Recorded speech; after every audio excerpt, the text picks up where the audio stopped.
Vamos lá, vamos pensar um pouquinho.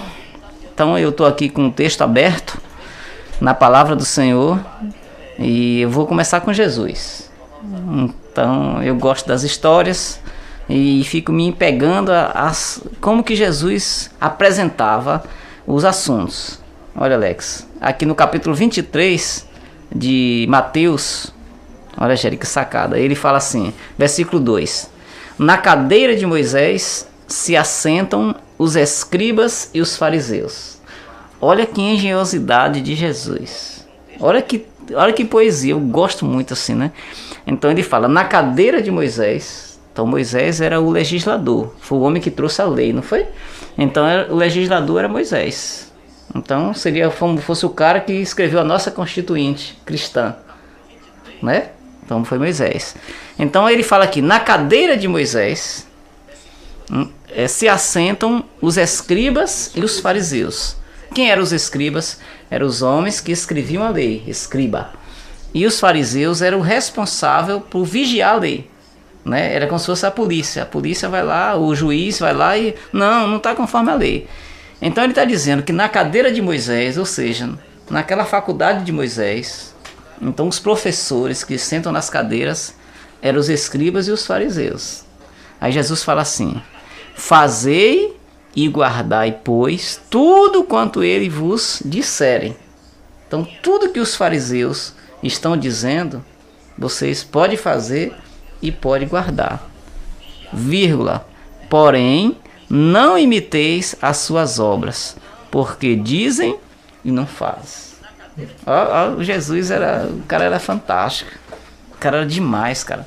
Então observe, eu vou ler de novo para vocês. Na cadeira de Moisés se assentam os escribas e os fariseus. Fazei e guardai, pois, tudo quanto ele vos disser. Porém, não imiteis as suas obras, porque dizem e não fazem. Então na vida cristã é muito importante a gente cantar e viver. É muito importante a gente pregar e viver. Não desqualifica a música se você não viver. Não desqualifica. Não desqualifica a minha mensagem se eu não viver. Mas enfraquece. Tanto é que ele está dizendo aqui. Não imiteis. Quer dizer, eu ensinar algo para vocês e vocês não vê isso na minha vida. Certo? A mensagem enfraquece. Não anula, mas enfraquece. Quem foi que falou? Foi fulano que falou. Aí você olha na vida da pessoa, não tem o exemplo. Aí, como diz os jovens aqui, enfraquece a amizade. Não é verdade? Então, aí de onde o jovem tirou isso? De Jesus. Aqui, ó. Então, ele diz aqui, eles atam fardos pesados e difíceis de carregar, porém, sobre os... eles atam fardos difíceis de carregar e os coloca sobre os ombros dos homens. Entretanto, eles mesmos nem com o dedo conseguem mover. Então, esse é o tempo, né, que nós estamos vivendo. É o tempo dos fariseus, dos escribas, que a gente coloca fardos pesados nas costas dos outros. E a gente mesmo, nem com o dedo. Olha o contraste que Jesus faz. Então, o que Jesus está querendo dizer para nós? Que é importante a gente observar o escrito sagrado e tentar, ao máximo, com todas as nossas forças, conciliar o que estamos falando com o que estamos vivendo. Então, aí agora, por quê? Porque o texto que eu quero trazer para vocês fala sobre ansiedade. Quem foi que escreveu com muita clareza sobre ansiedade, além de Jesus? Quem falou? Foi Paulo, né? Filipenses 4,13, posso todas as coisas naquele que me fortalece. Aí Paulo fala, não andeis ansiosos por coisa alguma, antes tudo seja, todas as vossas petições sejam entregues, conhecidas diante de Deus por meio da oração.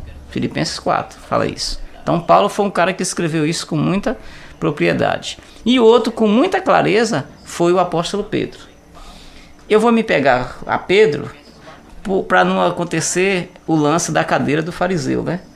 Porque Pedro, todo mundo sabe, né? Até fiz uma colinha aqui, lá no site do pastor Hernandes, você pode pesquisar lá, tem a vida de Pedro, aí eu dei uma pesquisadinha lá. E aí o pastor Hernandes fala que Pedro, a vida de Pedro compara com uma gangorra. Aquela gangorra de escola, né? Que a gente senta da roça, né? Aquela madeirinha assim que a gente bota aqui. Tá em cima, tá embaixo. Aí ele fala, o pastor Hernandes fala que Pedro, na mesma hora que estava lá em cima, estava cá embaixo. Aí ele fala que Pedro era um homem que tinha, na mesma hora que o homem tinha uma coragem extrema, a covardia ia lá e tomava conta. Era o chamado bipolar. A mesma hora que ele tinha fidelidade, marcas de fidelidade, tinha marcas de queda, tropeço. A mesma hora que Pedro tinha aquela firmeza, ele negava. Que ele prometia, não cumpria. Então, lá em Marcos, Jesus falou que ia morrer. Aí ele vai lá e fala assim, olha, ainda que todos desertem, ainda que todos te abandonem, Senhor, eu jamais te abandonarei. Aí Jesus falou, Pedro, antes que o galo cante, 3 vezes, foi o que eu preguei hoje à tarde na Bem Querer. Antes que o galo cante, 3 vezes me negará. Então antes do galo cantar, ele ia negar 3 vezes. Mas antes ele disse o quê? Olha, ainda que todos te abandonem, Senhor, eu jamais te abandonarei. Aí a mulher vai lá e pergunta, tu estava com Jesus?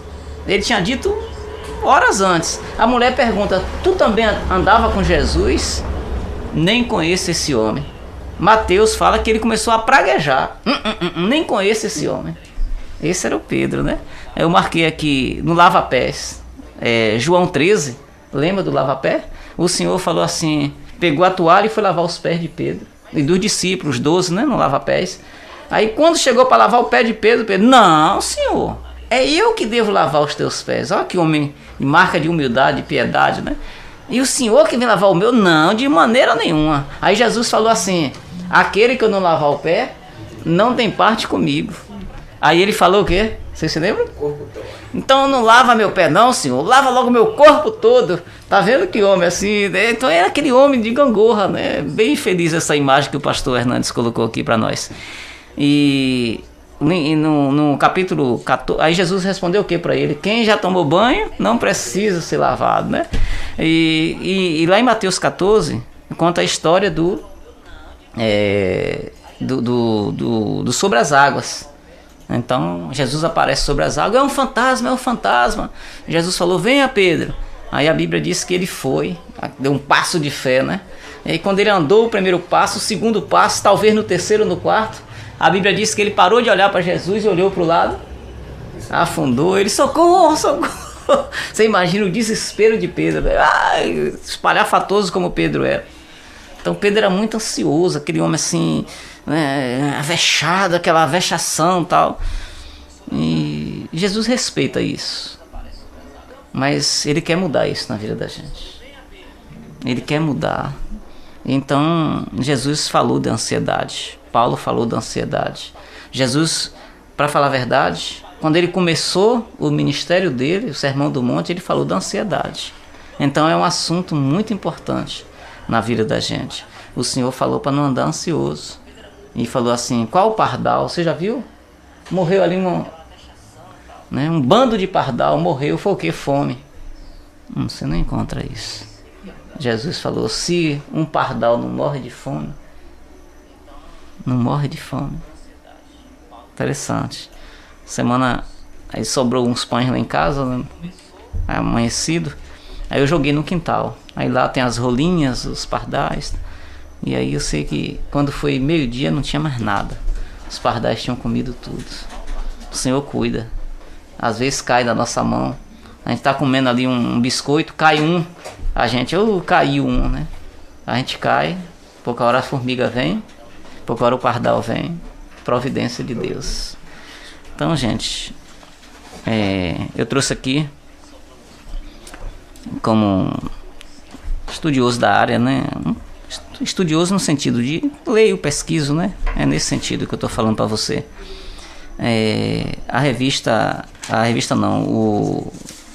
O jornal A Folha de São Paulo trouxe uma pesquisa, Felipe, se você acessar aí você vai achar.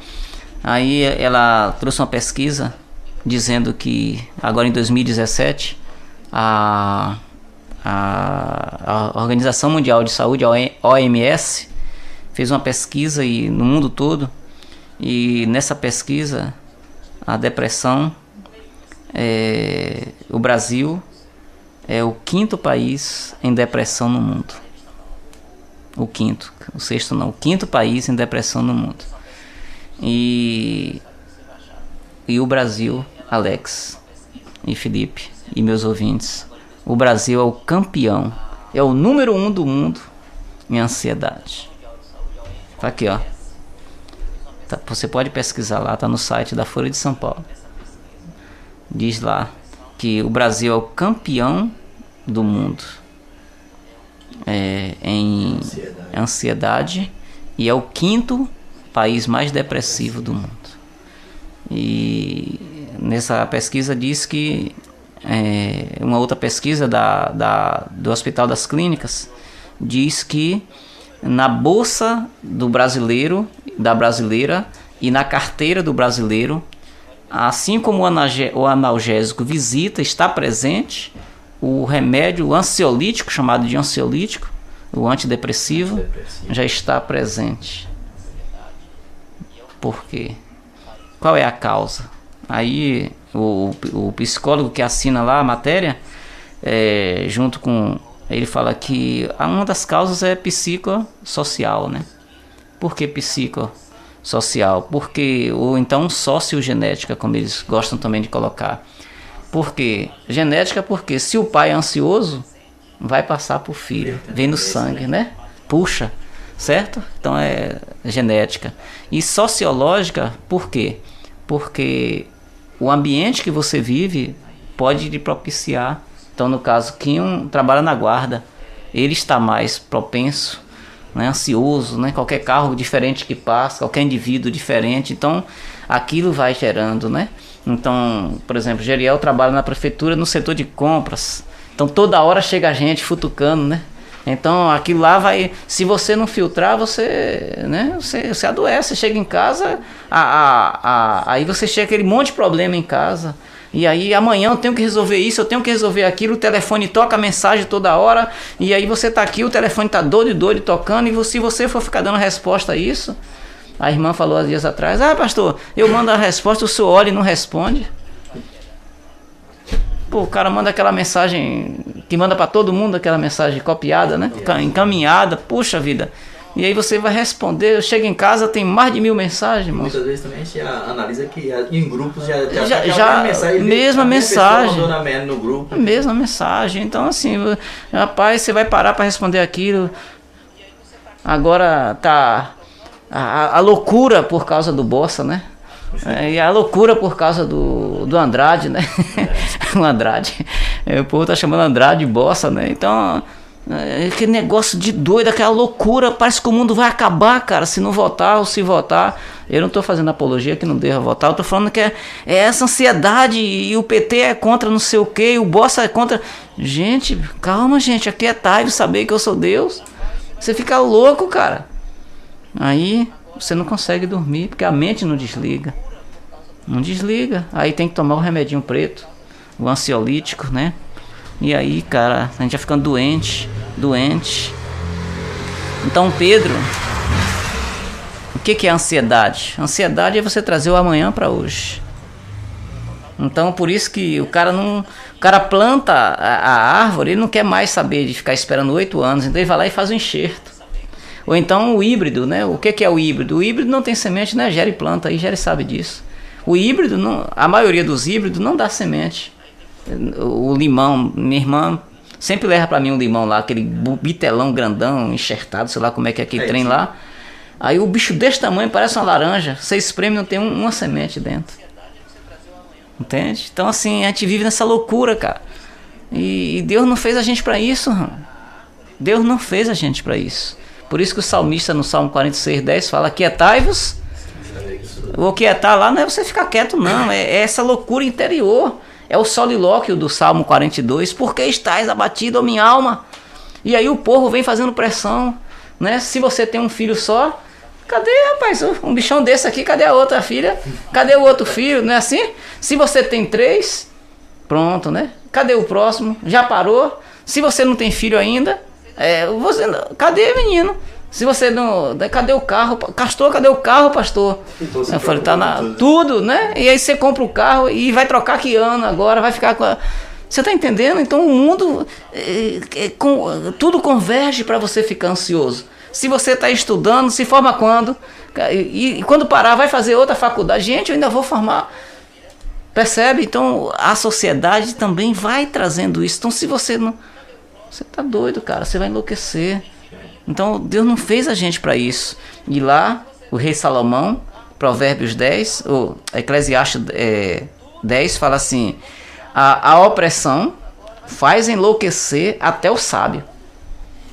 A opressão faz enlouquecer até o... Então aquela...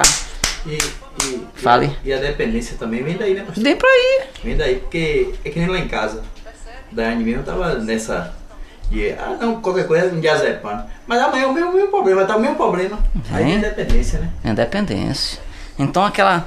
Vai tomando conta, vai sufocando a gente, sufocando. E a gente que tá perto, se não ter cuidado, cara, a gente adoece também. Dias atrás, pastor, só pra... Fala, pode falar. Júlio, dias atrás eu estava lendo sobre o conceito da caixa d'água.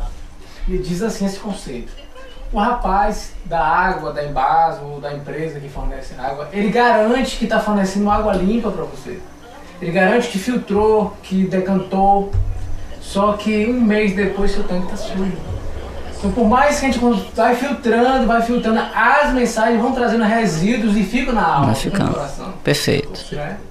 Se a gente, por isso que tem que estar sempre diante de Deus para buscar esse renovo, buscar essa limpeza interior. Né? E quem é que limpa isso? No nosso caso da alma, é a palavra de Deus. É o Senhor Jesus de Nazaré. Então, meus irmãos, o apóstolo Pedro fala assim, lançando sobre ele, 5:7, toda a vossa ansiedade, toda. E eu quero chamar sua atenção para os verbos. Eu gosto muito de olhar os verbos. Ele não falou assim, largar. Ele não falou assim, deixar. Ele falou lançar. É algo mais forte. É você tirar de si esse fardo que está no seu coração. Ah, pastor, como é que eu faço? Ele está dizendo aqui, ó, lançando sobre ele toda a vossa ansiedade, porque ele tem cuidado de vós. Então, o Pedro não é o cara de Mateus 23. Não é o cara que se assenta na cadeira de Moisés, que fala uma coisa, mas não cumpre. O Pedro era ansioso. Quando ele fala de ansiedade, porque ele está falando de algo que era próprio dele. E que o Senhor Jesus curou isso, que o Senhor Jesus tirou. Então, eu quero dizer para você que a ansiedade, você não é questão de tomar remédio. Que o remédio vai enganar o seu cérebro, mas lá dentro continua. Né? Você não dorme direito, então se você parar de tomar o remédio, ela volta. Entende? Então é um problema crônico da alma. E a ansiedade é só quem cura é Jesus. Então não adianta ficar, né, balançando o pezinho, não adianta ficar com toque, né? O toque, né, que os psicólogos chamam de transtorno obsessivo compulsivo, né? Coça aqui, cheira, né? A narina e cheira, coça o subaco e cheira, e vai criando um bocado de tique, né? Tique, né? O outro fica... tudo isso é o corpo reagindo, né? Aquela ânsia que está dentro de você. E Pedro era esse cara. Então Pedro era assim. Jesus falava, Jesus nem acabava de falar, ele era o primeiro a responder e perdia muito por ser esse cara. E agora? Agora Pedro, eu quero dizer para você que Deus não vai fazer esse milagre de chegar lá e tirar a ansiedade do seu coração, não. Como é que Deus faz? Deus precisa curar o seu coração. Então você precisa abrir seu coração. Então Deus vai dar oportunidades para você. E quais são as oportunidades? É como ele deu para Pedro. Venha, Pedro. Pedro vai lá e começa a andar sobre as águas, e ao invés de olhar para Jesus, ele começa a olhar para a circunstância, começou a afundar. O Senhor foi lá e resgatou ele. Né? Está dizendo assim, olhe para mim, homem. Ei, o foco é em mim, para de olhar para o lado, para de olhar para as pessoas, para de olhar para as circunstâncias. Porque às vezes, gente, a ansiedade que a gente está vivendo é os outros que estão fazendo. Então você tenha cuidado com isso. Muita pressão de todo lado, né? Pressão por uma roupa melhor, pressão por um cargo melhor, pressão... Gente, para com isso. Cada um tem a seu. Eu tenho o meu chamado, eu tenho o que Deus me chamou para eu fazer. E às vezes as pessoas querem mudar. Eu contei a história lá na igreja, né? Fui pregar dias atrás. Agora, domingo eu fui lá dar ceia em Itajuru. Aí a moça falou: pastor, tu quer que eu vou te buscar? Eu falei: por favor, venha me buscar. A moça veio, me buscou, me levou e eu fui pregar dias atrás e cheguei na igreja grande. Aí eu fui de ônibus, cheguei lá, não uso paletó, não uso gravata. Então, cheguei nessa igreja de mototáxi. Então, assim, não pega bem, né? Nos valores do mundo. O mundo vale impressionar as pessoas. Então, o amigo meu falou assim: rapaz, compra um Corolla, vai de Corolla, alugue um Corolla. Ali é 200 conto o aluguel de um Corolla. Então, assim, pra que isso? Pra que essa... Você tá entendendo? Pra que isso? Você pode ter um Corolla? Pode. Você pode ter um Civic, sei lá, um carro desse gigante? Pode, amém, aleluia. Agora, desde quando isso você não vende a sua alma, o diabo, para poder ostentar uma coisa que a sociedade está te pedindo, e essa mesma sociedade depois vai criticar você, né? Você faz um aniversário de criança, você faz uma festa chique, o povo vai falar mal de você. Se você não faz, miserável, não faz. Percebe, gente? Então, vamos o que é que Deus quer de mim? Para que eu vim aqui nessa terra? Então, essa ansiedade é processual, não é da noite para o dia. Então, desconfie, né? Não adianta você fazer programa de oração, não adianta você botar lá o copinho de água lá em cima, não adianta, gente. Deus vai dando as oportunidades para tratar dessa ansiedade. E como é que Deus faz isso? Deus vai dando prazos mais longos para você. É assim que Deus faz. Então, se você é ansioso, você vai marcar o médico, você queria para amanhã, aí Deus permite que esse médico seja para o mês que vem. Porque tem ansiedade saudável, é aquela que Deus coloca, a ansiedade que anda junto com a esperança. Então, eu falei para você dias atrás que eu vou comprar um carro, estou juntando R$1 lá. Então eu podia ir lá e comprar fiado, ficar devendo. Eu não quero, vou juntar meu dinheiro. Quando eu tiver com meu dinheiro pronto, vou comprar o carro que eu acho que é o que eu quero, o que me satisfaz e que atende minhas necessidades. Se for amanhã, amém. Se for depois de amanhã, amém. Se for daqui a 5 anos também, amém. Agora, tá entendendo, gente, como é que é? Então, assim, é processual. Então, Deus vai botando oportunidades para você vencer e Deus vai mudando seu coração. Então, você tem que chegar e falar: Senhor, me ajude a vencer. E, Alex, olha só, Jesus não curou a ansiedade de Pedro nos 3 anos e meio.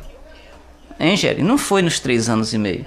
Observe, quando Pedro escreveu isso aqui, Pedro já estava com uma quilometragem igual pneu de carroça, careca. Pedro já estava bem rodado.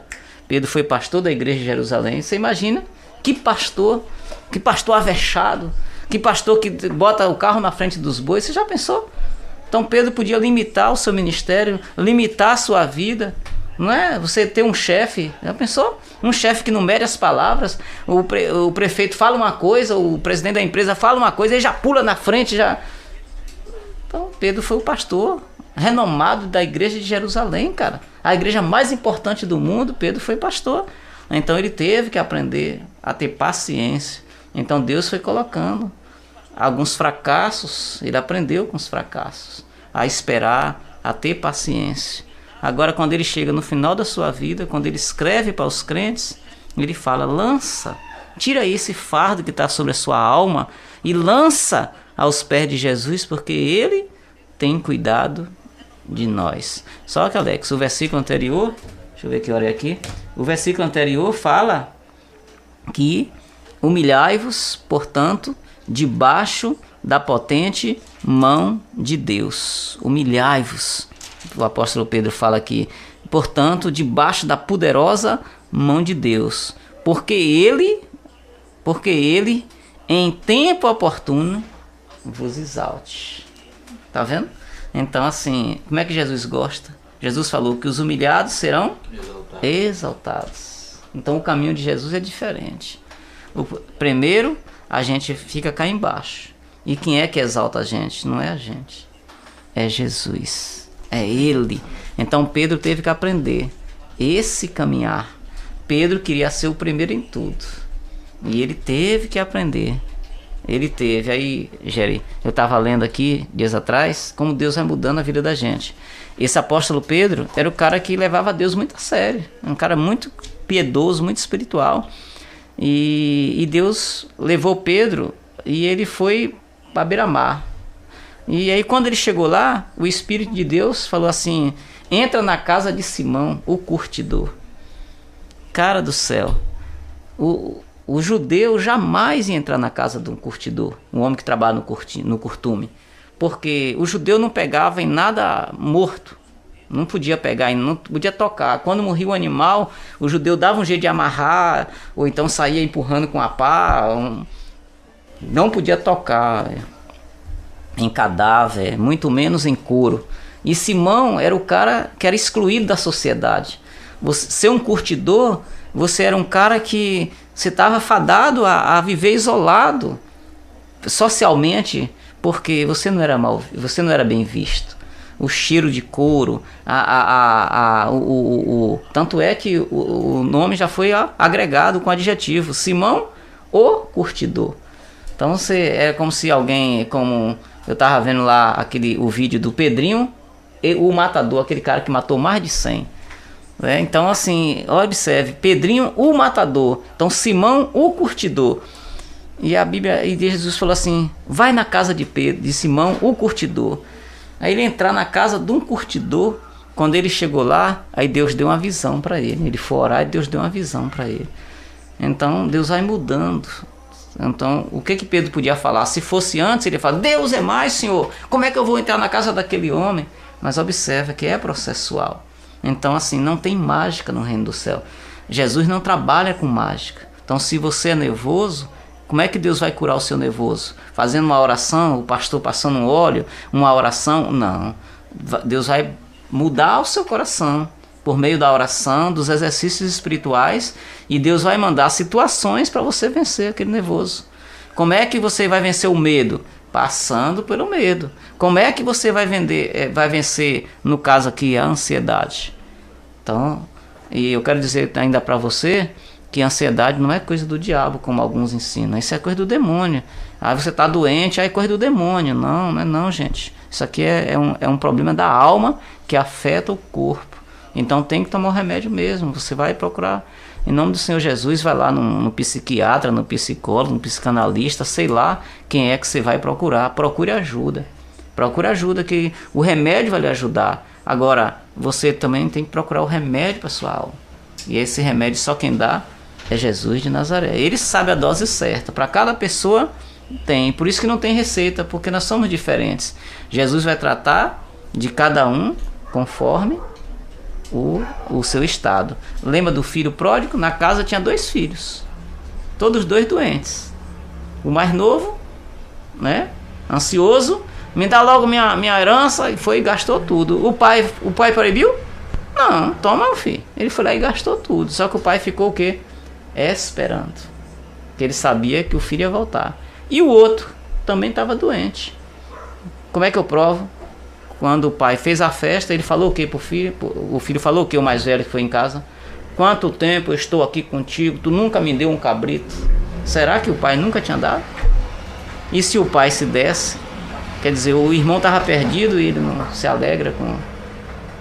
Jesus tratou todos os 2. Cada um deu um remédio conforme a necessidade. Então nessa noite eu podia perguntar para você: você é uma pessoa ansiosa? Talvez você está fazendo uso de remédio. E eu me lembro de tua tia, Chica. Tua tia tomava o remédio preto, o ansiolítico. Eu lembro quando eu cheguei aqui, ela: ô pastor, toma esse remédio todo dia. Eu falei: irmã, dê graças a Deus que Deus deixou o médico aqui. Você não dorme com remédio? Durma. Então faz os 2, ó. Ora ao Senhor, apresenta esse remédio ao Senhor e pede a libertação. E ela foi tomando, aí foi, né, dividiu em 4, aí tomava, aí até que chegou um dia: pastor, graças a Deus eu me libertei. Tá vendo? Então assim, buscando a Deus, orando ao Senhor. Agora não pare de tomar o remédio não, porque senão você vai morrer. Porque Deus deixou os médicos aqui para isso. Então nós precisamos conjugar os 2, fé e ciência. Então eu não abro mão dos acordos científicos, mas eu também não abro mão da palavra de Deus. Eu preguei domingo passado, o rei Asa foi um rei que morreu por confiar mais no médico do que em Deus. Lá no Rei dos Reis conta a história desse rei. Então nessa noite eu quero dizer para você, talvez você sofre com uma patologia dessa aí, talvez você é uma pessoa ansiosa, talvez você, né, eu quero falar com você, você já fica sofrendo por antecedência. Eu quero dizer para você que lança sobre os pés de Jesus. Lança, se humilhe na presença de Deus, reconheça, abra seu coração para Jesus, fala para Ele dos seus medos, da sua insegurança, por que você é tão assim, conversa com Jesus e Ele vai te dar todo o suporte, toda, né, em oração, Ele vai te dar, e peça libertação ao Senhor. E Pedro diz, porque Ele tem cuidado de nós, não tem nada, a ansiedade não consegue mudar o quadro, ao contrário, ela só piora.